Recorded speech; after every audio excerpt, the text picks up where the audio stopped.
Good morning, everybody. Welcome to 1 Million Cups Chico chapter. My name is Tim Sharkey. I am one of the organizers here. I am the operations manager at Chico Start. We've been putting on 1 Million Cups for 3 years now. How long is it? Good. Almost 3 years now. So this is one of my favorite things to do every week is to get together, talk about business, talk about ideas, talk about concepts, and have the community come together and share their successes and failures.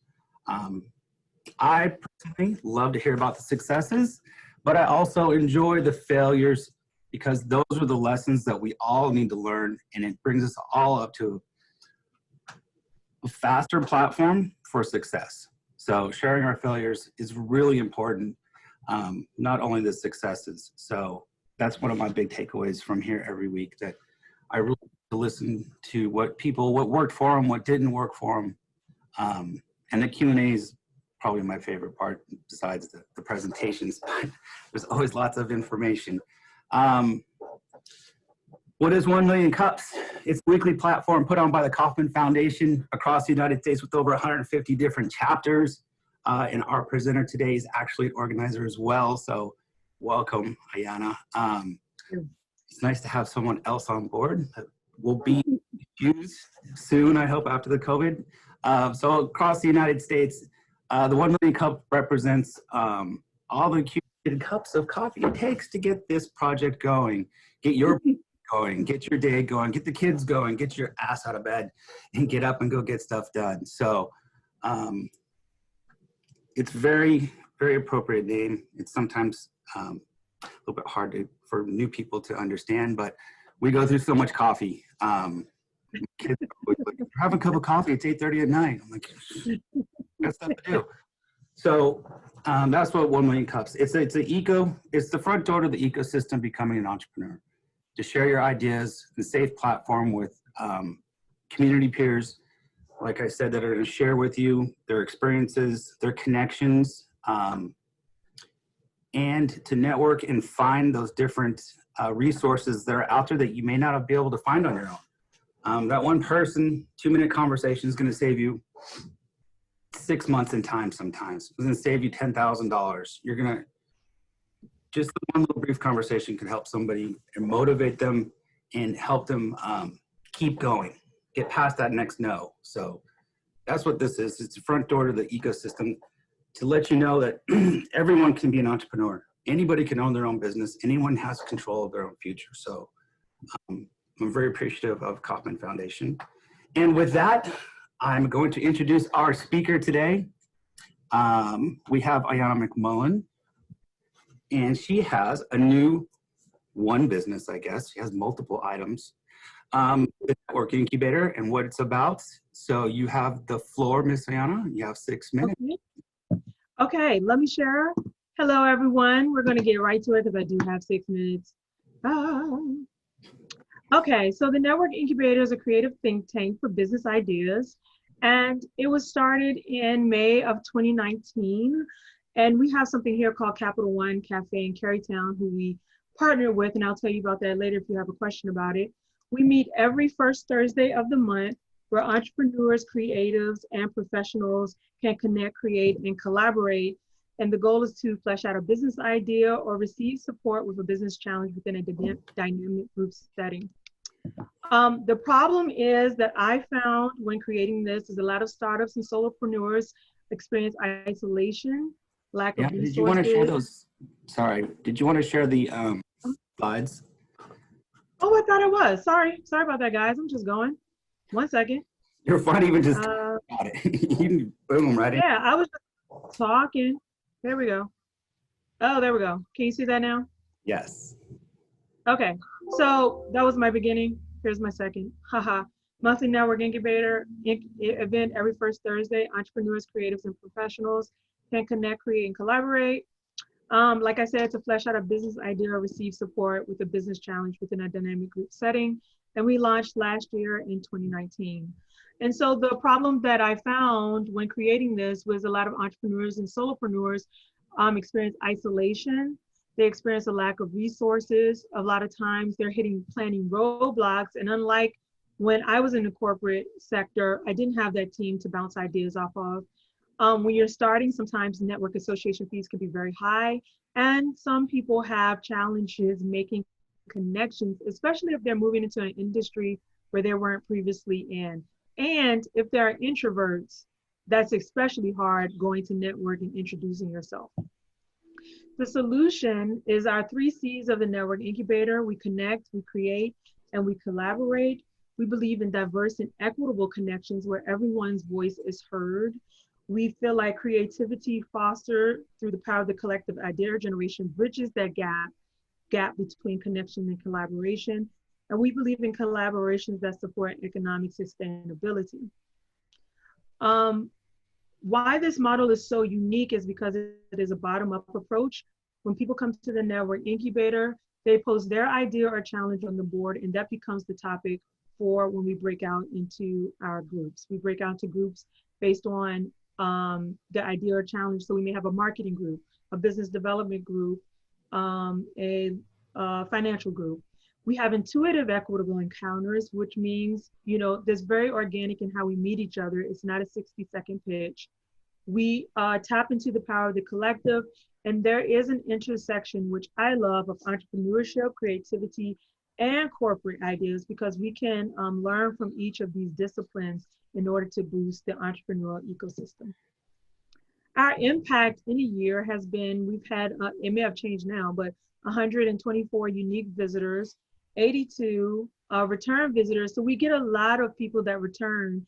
And Jackie was one of those people. That's why I love her so much. And now she's like a facilitator. Returning to visit us, 48% of our visitors are women-owned businesses, which is awesome sauce because they are the least founded businesses within this entrepreneurial ecosystem, and 44% minority-owned businesses. Let me go to the next slide. Oops, sorry. And next one.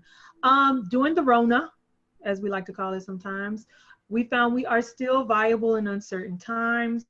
We were able to pivot online in a very short time, and we were able to duplicate our in-person format, which has helped us attract 70 to 100% of our in-person participation level, which I'm like really excited about. And there are perks to this thing of being online. We have been able to reach across the borders now, across to other continents. We've had people from Canada, we've had people from Poland, we've had people from Ukraine, New York, and New Jersey join us in our Network Incubator, which is awesome. And so this is a quick journey, if you look, of how the Network Incubator has launched so successfully. We did a soft launch in May 2019. By September, our audience increased by 150%, which was like a wow. And then we launched some events. We have social events. We have other events. We call them off the grid events. And then we pivoted online. Moving forward, we're moving to having like an online community called the TNI Collective, and that's still in development. And I can speak more about that later. And I think my time is almost up. And so as we're moving forward, we're thinking about what it's time to like monetize this in some way because we're growing so fast. And what does that look like for us? Do we get sponsors? How do we attract a larger volunteer base? And how do we provide more services to this community? And so I'm going to stop sharing on that. And we are on all of these platforms, just so you see, we have a website, LinkedIn, Instagram, and a Facebook page. And you can email me if you have any more questions or like to join us. It's every first Thursday, guys. info@the Network Incubator. So I'm going to stop sharing. I think I did that in 6 minutes. Woo-hoo. Whoa, like jamming. 30 seconds left. Yeah. All right. So we're just going to take a brief commercial break. You're just going to pop off and pop back on, and let's record the rest of this on the Q&A. So we'll see you right back. Okay. And I know Jackie has to leave, so. Thank you for showing up, Jackie. Thank you, Jackie. Have a good meeting. Thank you. Thank you so much. All right. We are back Yay. and recording. Who's got some questions first? I do. So Ayanna, so right now, are you not there's no funding attached to the incubator. It's all volunteer, or do you pay for membership? What's Good question. So we have, Capital One was one of our biggest sponsors. Because we're not in their space right now, and we were in conversation of continuing that sponsorship to us to another level. I mean, literally when we were going to submit our proposal, we had to leave. It was like a week. We were like, one more week. It didn't happen. So when I contacted the gentleman I was in conversation with, they put everything on halt until things open up again. And so they were sponsoring the community space that we were in. They sponsored the food and the coffee. And so we were thinking about more conversation. We do have another sponsor now called Social Enterprise Alliance, and they're a national organization, and we have received a small grant from them, which has helped. But other than that, no, we do not have right now consistent income coming through the doors. and so you're set up as a nonprofit then? We're in the process of becoming a nonprofit, right? So it grew so fast, I didn't even know what to do with it. This was not a business, something I said, oh, I'm going to make this a business. It was just an idea to get the community together, but it grew so fast, I had to do it that way, of course, to make it structured and legalize it and everything. So yeah, we're in the process of doing it now. Nice. Thank you. So Ayanna, explain to the group, if you haven't already, how you already have another business and how that business, how the Network Incubator was, I believe, an idea spawned out of that. That's true. Thanks, Eva. So I became a full-time entrepreneur in 2018. And all of the problems that you saw, the isolation, the lack of resources, things like that, that's what I personally experienced. It was a shock to me how isolated I felt when I became an entrepreneur, and how I was calling people to like, hey, I just want to pass this idea to you. But people are at work, they have other obligations. And so I was like, you know, if I'm feeling this way, then I'm sure other people are feeling this way. And unlike traditional networking, I really wanted to dive in and find real solutions to people's problems instead of just introducing yourself and giving out a business card. So that's kind of how this was birthed. And I had already had a good relationship, because I used to go there all the time, with the Capital One Cafe. And Eva told me you guys don't have it in California, but what they are, they're actually cafes that Capital One has. I think they're spreading them out, but they call it banking differently. You can go in, you can work with people. They have coffee, they have community rooms, they have meeting rooms. And so I was always going there, and I had a good relationship that I fostered with one of the cafe ambassadors.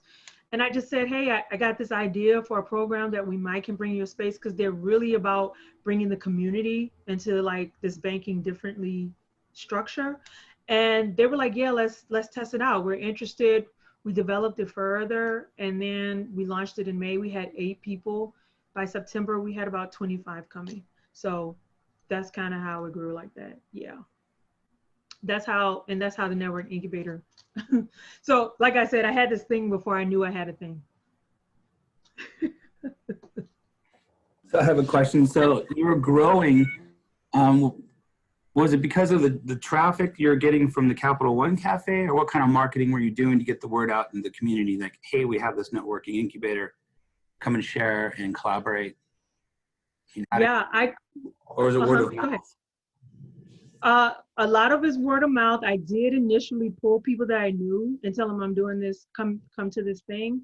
But there's where Capital One Cafe is a place called Carytown.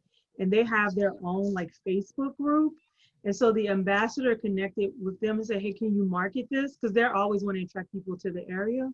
So that was one arm that we had of marketing. The second one was I did it myself. I put it on Facebook. I put it on LinkedIn. I shared it whenever I could share it. So those were basically our 2 marketing streams. And then I guess when people came in, the ambassadors would tell them if they were interested, hey, we have this event coming. So that's kind of how the word got out about that initially. And then it became word of mouth. You got to go to this thing. You got to go to this thing. Yeah.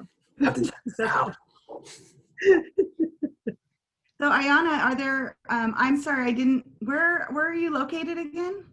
I'm in Richmond, Virginia. Okay, Richmond. So I'm assuming there's other startup incubators and those type of things already in your city. Yes, Richmond has a really good, I would say, startup community. I don't know about incubators though. No one's doing what I'm doing in this space, Okay. and I don't even think maybe they're doing it up north. I don't think so. Yeah. So they're like startup programs, but nothing where you can come and get like ideas solved or challenges, because you don't necessarily have to be a startup to come to this space. We have seasoned business owners, or they've been in business for a while, who want to come and share in the space. And some of them do want to come to lend their expertise as well, which I love. They're like, I'm just here. I want to help these businesses grow. So that's great too. I really like the activity that you promote, and the reason why I'm saying it in that way is because, you know, it's almost like one step beyond of sorry, that used to be the name of a club in San Francisco. Oh yeah, I'm familiar. So, yeah, that's right, or down to Santa Clara, San Jose. So Santa Clara. yeah. It's kind of one step beyond the 1 million cups approach. And it's kind of like the reason why I like what Ayanna's doing and I want to help promote it is because I think she really does have a business there, and I don't pretend to have all the answers, but I think that the more she gets the word out, the more she's going to have a good Q&A from people. And then separately, I don't know why I think this, but I think you can almost franchise it. You're right, And Eva. Yeah, go ahead. Mm-hmm. no, that's kind of like, you know, I have these ideas, but I don't know, like, you know, I don't always know how to get there. I just know that it's a good idea. You're so on target. I mean, my mind goes so far so quickly. I thought of franchising it like 2 months after we started, maybe 3 months after we started, but we weren't there yet. So definitely, you're not the first person to say that to me. You know, like, I think this could be a franchise. Someone at the last incubator was like, are you interested in starting a chapter? And I'm like, yeah, I am, but let's get some hands on deck first, like some more hands on deck, because that's another leap. We have people who are asking for accountability groups now. And I'm like, okay, so that's another leap. So definitely my two main challenges is more people. I do have a team that I work with. They're a little bit scattered now just because everyone's in transition, you know? So, you know, a lot of the times I'm kind of soloing it in some regards, other than my facilitators who come every month. And then the other challenge is, what should my financial structure look like to get money through the door, right? I have thought of memberships. I can do memberships and I can do sponsorships. It's like, what does that look like? So, you know, having someone else on board who can help program development would be like awesome. Can you tell us a little bit about the format, like on the first Thursday of the month? What happens when people come in the door? Sure. So when they come in, they check in, and we use that information. We're getting like business information, where they're from, what type of business they have, just so that we can keep our sponsors and we know who we're serving and if we're serving them well. When they come in, we ask them to virtually and in person, it's the same thing. It just looks a little different, to post their idea on the whiteboard. We have a virtual whiteboard now. And those ideas are then segmented, like if 3 people are in marketing or 5 people are in, those seem to be the categories that we usually find anyway. So it's like marketing, organizing and business development, organizing productivity, financial, and legal. Like those seem to be the big, marketing is always a huge one. So then we break out into groups based on those topics. And we call them our incubator mini sessions. And they have about 40 to 50 minutes to actually share. So you may have 5 people in a group. So our facilitators make sure they facilitate that everyone's voice is heard, everyone chimes in on their idea or challenge, and then it moves like roundtable kind of style. After we come out of our groups, we have what's called table takeaways. And then like the aha moments or the big resources or things that came out of each group is shared with everyone. And then once that's over, we share like our upcoming events and stuff. Then we have, so that's from 9 to 10, and then 10 to 10:30 is just open networking, like traditional networking. Now we're sharing cards virtually through the chat box, but in person it would have been sharing your card, saying hello, all the good stuff. And sometimes we do like our quick who's here in the room, 60-second pitches to everyone in the room. Yeah, thank you for that. When you do the workshops, do you have some type of a follow-up that you do with folks? Yes, so virtually we take all of those contacts and we send them to everyone that's there. Of course, they go into our email list and we invite them to the next one. And we also have other events like our TNI Mingle. We also have TNI Venture and our TNI Showcase, which we just launched a few months, well, maybe a month ago, because that got thwarted too, where people can come and present their business or do a workshop for the community. So yeah, we do some follow-up through email campaigning. Do you ever do like the deep dive though with one of the businesses? Like let's say there's, you know, 2 really great ideas and then everyone wants to kind of pitch in and help on that specific business? That's exactly what the showcase is for. It's so they can come present their business and everyone can, I like how you use that word, deep dive on what their idea or challenge is. Yes, that's exactly what the showcase is for. And so I just opened up like for people to apply to showcase their business. So we'll have our first showcase in October. So I'm looking forward to seeing, oh, don't you look beautiful, Eva? Looking forward to see how that goes. Boom, I'm there. Thank you, Wendy. Thanks, Linda. That was a great question. I've got more. I just want to give I don't care. Keep it someone coming. else a chance to talk. So just maybe like a piece of advice. I mean, and you can talk with Eva about this as well. You know, we built Chico Start around kind of a similar concept. And we've gone down the path of memberships versus sponsorships, you know, what's the best way? But one of the things that the challenges with that, and you're being so successful right now because people, they're not expecting to get something for their money, maybe. Right. So I mean, I know a lot of the businesses that we mentored at Chico Start, they felt like, okay, I'm putting the money in, so my business is going to be successful. So we have a large mentor network and the mentors would give advice. And a lot of times some of the startups, they just want to go ahead with their idea. They don't want to listen to the advice. Mm-hmm. And it kind of took the ownership away from them when they failed. So it's something to consider. It's a really interesting dynamic about the psychology of an entrepreneur, especially one that thinks their solution's the best and they're not really willing to pivot and to listen mm-hmm. to advice. Mm-hmm.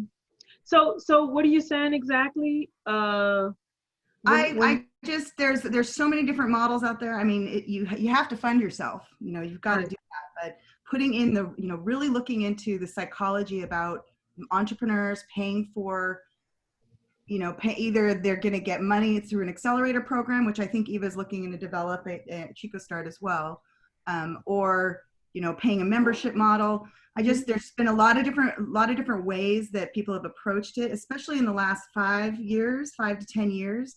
So really digging deep into that psychology, I think you might, you know, and figuring out a way forward. Instead of sponsorships are a great way to start. You've already done that. Yes. But as far as getting that, because there's you want it, people, if they don't put the skin in the game, if they're not going to pay for a membership, then they're not going to put the work into it. So we already know that, but there's more to it. And I don't think incubators and these networking groups, they haven't been around long enough for us to really know. So, but there is enough information for you to start digging. I don't even know where you find that stuff, but I'm sure someone has done a paper on it or somewhere. I agree with you. I don't dive into stuff. I always say I'd rather do it right than do it right now.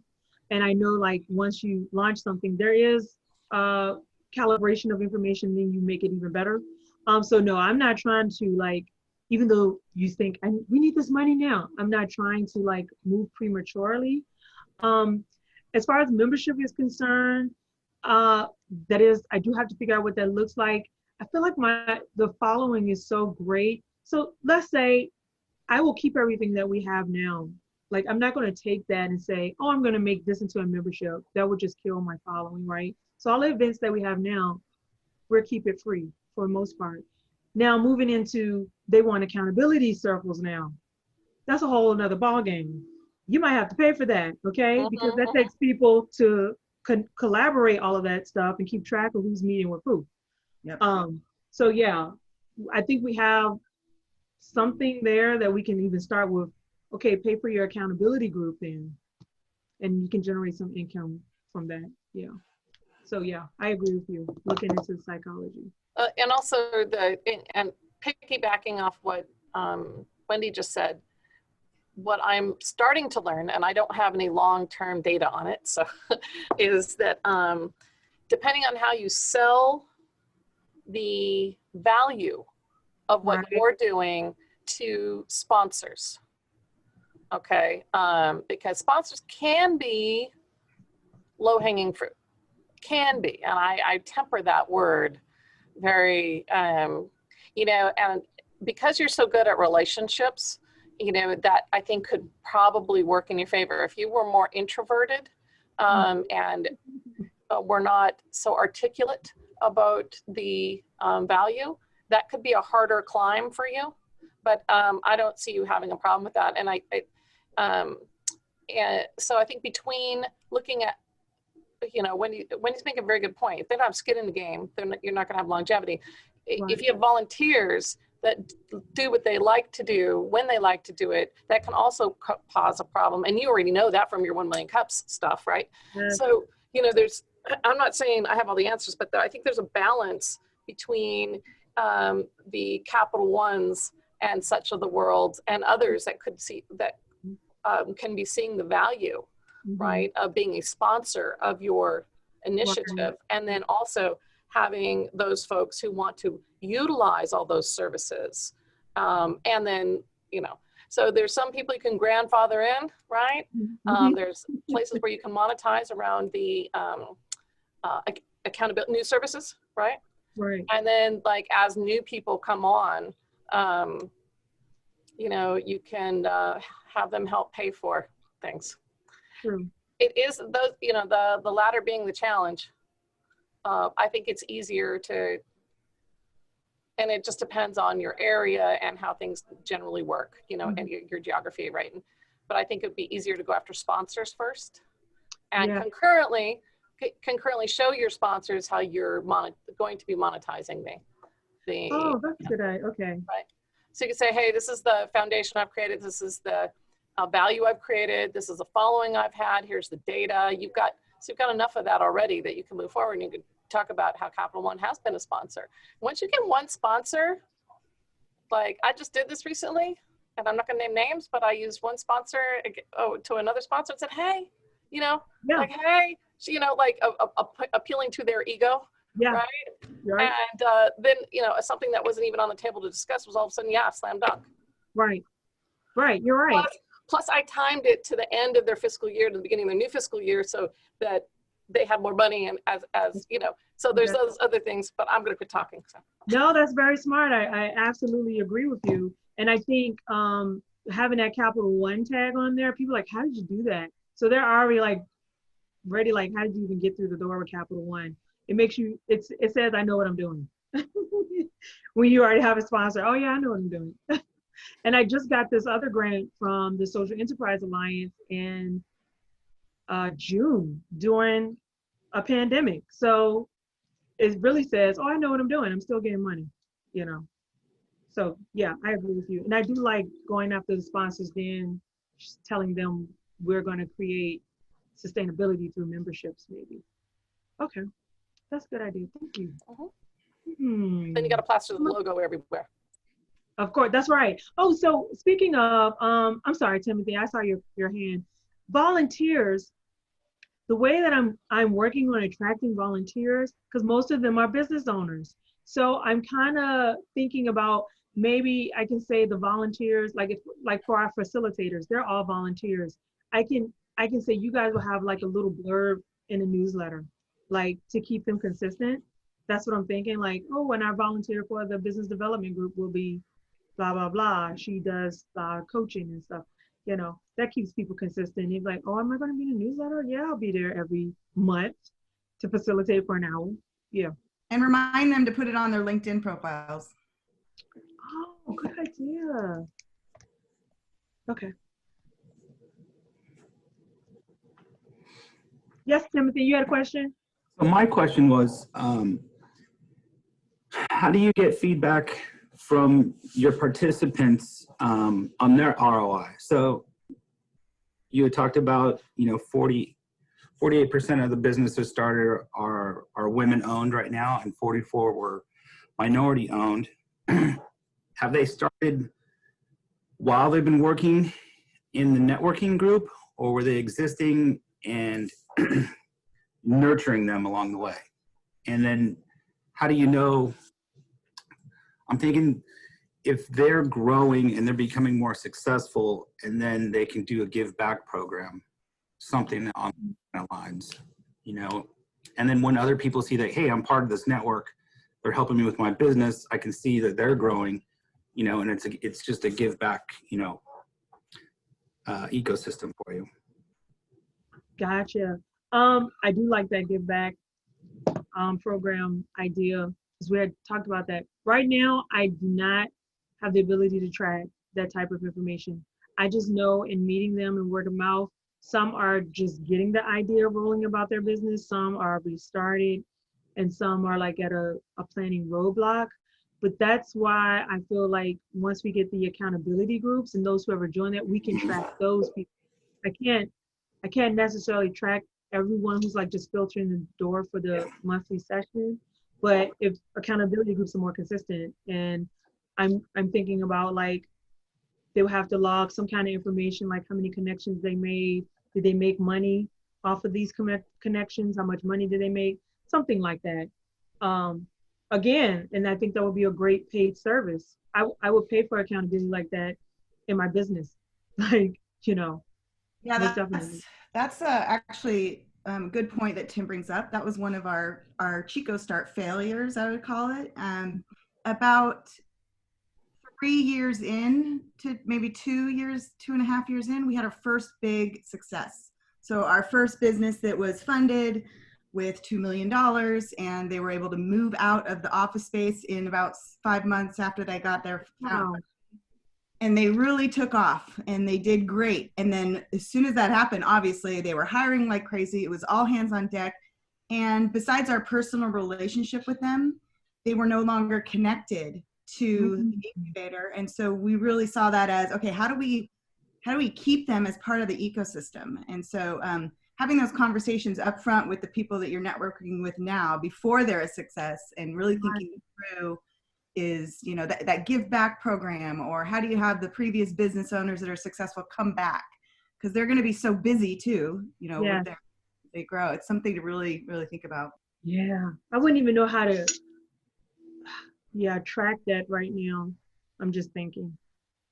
I have sent out like surveys, just like, what do you guys think? But I haven't tracked like the success since they've been there, like how that has benefited them. Yeah. Thank you. Thank you for that. Fine, let me put track. And I don't know, you said you had something like 174 members right now, right? Unique visitors. That's 170 unique visitors, not return visitors. That's like one-timers that came in for that time and then they went back out. Yeah. So you are doing surveys. You could regularly assign your volunteers to do individual reach outs to people. The surveys are great though, because if you're using just Google surveys, you can do summary of response and really get data. Right. So we did something like that. We called it our impact log. And it was what we used to prove to our sponsors that we were making progress in helping businesses. Okay. So, even Tim can kind of share, I can't even remember what the questions were in that survey, but you can design them so that you can pull the information you want. But that's kind of a way you might be able to start tracking. Right. One of the challenges too is grabbing volunteers. Let me not say grabbing, securing volunteers to kind of do some of this stuff. I found that online, I need more, it's funny, I need more assistance than I did when we were meeting in person. It's the funniest thing, right? So because when we separate into our groups online, I can't see those groups because they're all virtual. I would have to literally pop in and then pop back out, pop in. In a space, you can kind of see everything that's going on. And I did have volunteers in person who worked at the Capital One Cafe, right? So I didn't really need those hands on deck. I didn't think about it when I got online that I did not have those people that I did in person, but now it's like I need even more.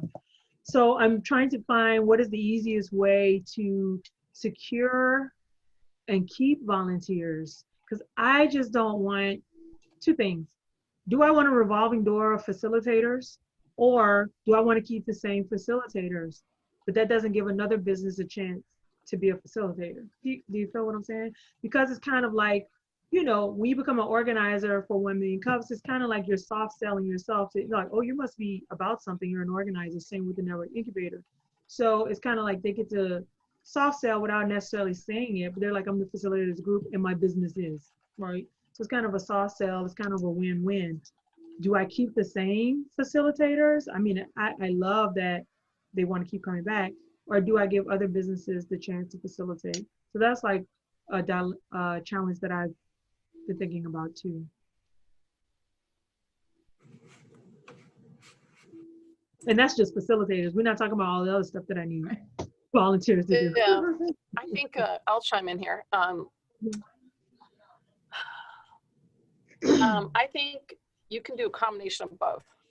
Okay. And that is when you can see a pattern emerging of what topics need to be addressed, you bring in some like subject matter experts, Mhm. right?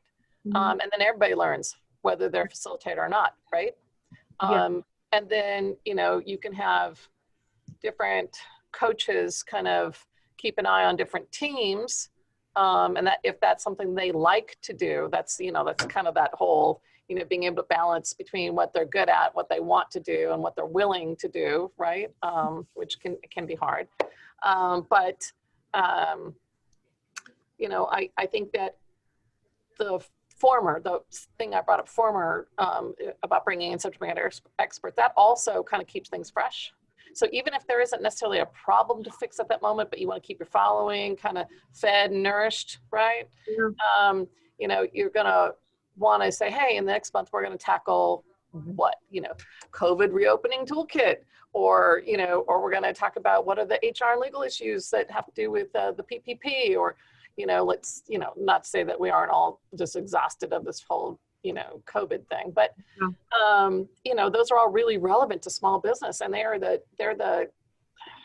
that's what I'm looking for. It's the, you know, it sometimes can be the difference between opening or not opening. Sure.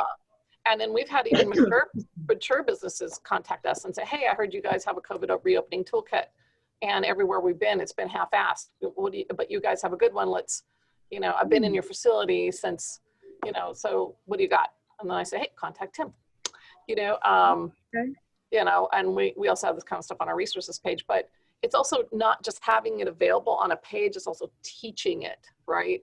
Mhm. So it could also be other things that you see have emerged. When you go back and look at when you guys were meeting in person, maybe one of the topics somebody wanted to, that you saw as a pattern, right? Come out like, you know, seems like my village here, my village doesn't necessarily know enough about SEO. Maybe we need to have something, call Tim, and Tim will hook you up with some Grow with Google information, right? I mean, leverage us too. I mean, Right. so, Yeah. and I'm not saying that that's what you want to do, but because you're pivoting online, you know, I know you prefer to probably continue to do your like problem solving and scrums and, you know, things like that, Mhm. Design sprints, that kind of stuff. But I think there's other things you can be offering.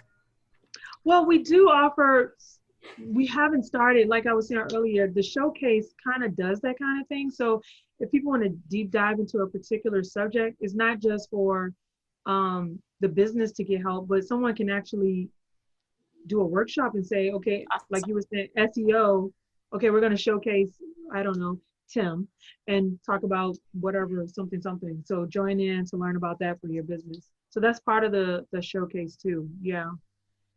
Okay. Yeah. To start There's a lot. wrapping I got what's up. going on. Oh, one But more. that's a great idea. Yes. Who's got the last question?